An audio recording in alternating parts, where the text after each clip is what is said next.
Hi മക്കൾസ്, ജനുവരിയിൽ അവധിയിൽ പേപ്പറൊക്കെ കിട്ടി, പാരൻസ് മീറ്റിംഗ് ഒക്കെ കഴിഞ്ഞു, ആകെ പെട്ട് കിടക്കണം, ആകെ അങ്ങോട്ടും ഇങ്ങോട്ടും ഒരു അവധി കിട്ടിക്കഴിഞ്ഞാൽ ഒരു റിലാക്സേഷൻ ആയേനെ എന്ന് തോന്നുന്നവർക്കായി 6 ജില്ലകൾക്ക് ഈ വരുന്ന വ്യാഴാഴ്ച, അതായത് 15-ാം തീയതി അവധിയാണ്.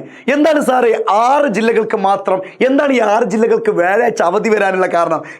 അതറിയുന്നതിന് മുമ്പ് മക്കളെ, നമ്മുടെ ഈ ചാനലിൽ എല്ലാ ക്ലാസ്സിനുള്ള എല്ലാ കാര്യങ്ങളും നമുക്ക് എന്തായിരിക്കും നിങ്ങൾക്ക് വേണ്ടി കിട്ടുന്നതായിരിക്കും. അതായത് ഇൻഫോർമേറ്റീവായിട്ടുള്ള എല്ലാ വീഡിയോസും നമ്മൾ പെട്ടെന്ന് തന്നെ ഈ ചാനലിലൂടെ അപ്ഡേറ്റ് ചെയ്യുന്നതായിരിക്കും. അപ്പോൾ ഫോളോ അല്ലെങ്കിൽ സബ്സ്ക്രൈബ് ചെയ്യാത്തവരാണെങ്കിൽ ഈ ചാനൽ ഒന്ന് സബ്സ്ക്രൈബ് ചെയ്തെടുക്കുക. മക്കളെ, തൈപ്പൊങ്കലുമായി ബന്ധപ്പെട്ട, അതായത് പൊങ്കലുമായി ബന്ധപ്പെട്ടാണ് ഈ ഒരു വ്യാഴാഴ്ച അവധി കിട്ടുന്നത്. ഏതൊക്കെയാണ് 6 ജില്ല എന്ന് വെച്ചാൽ തിരുവനന്തപുരം, കൊല്ലം, പത്തനംതിട്ട, ഇടുക്കി, പാലക്കാട്, വയനാട് ജില്ലകൾക്കാണ് അവധി പ്രഖ്യാപിച്ചിരിക്കുന്നത്. അപ്പോൾ പ്രിയപ്പെട്ട മക്കളെ, നിങ്ങളുടെ പബ്ലിക് എക്സാം അടുത്ത് വരികയാണ്. ഒരിക്കലും ഈ അവധി നിങ്ങൾ ആഘോഷമാണ്, എന്നാൽ പോലും നിങ്ങൾ വെറുതെ കളയുന്ന ഒരു അവസ്ഥയിലേക്ക് എത്തരുത്. പഠിക്കാനുള്ള സമയം കുറച്ചൊന്ന് മാറ്റി വെച്ചിട്ട് ആ ദിവസവും ഞാൻ പഠിക്കാം എന്ന് തന്നെ പറയുള്ളൂ, മറ്റൊന്നും കൊണ്ടല്ല.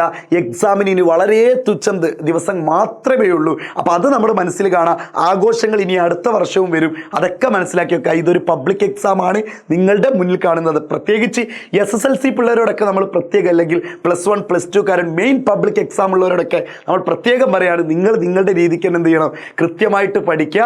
ആഘോഷങ്ങളൊക്കെ അതിൻ്റെ വഴിക്ക് നടക്കട്ടെ. അപ്പോൾ ഈ 6 ജില്ലകൾക്കാണ് അവധി പ്രഖ്യാപിച്ചിരിക്കുന്നത്. അപ്പോൾ സന്തോഷമായില്ലേ? വേറൊരു 3 ദിവസം വേറൊരു അവധിയും കൂടി വരുന്നുണ്ട്, അത് കൺഫേം ആയിട്ട് നിങ്ങൾക്ക് പറഞ്ഞുതരാം. അപ്പോൾ താങ്ക് യു.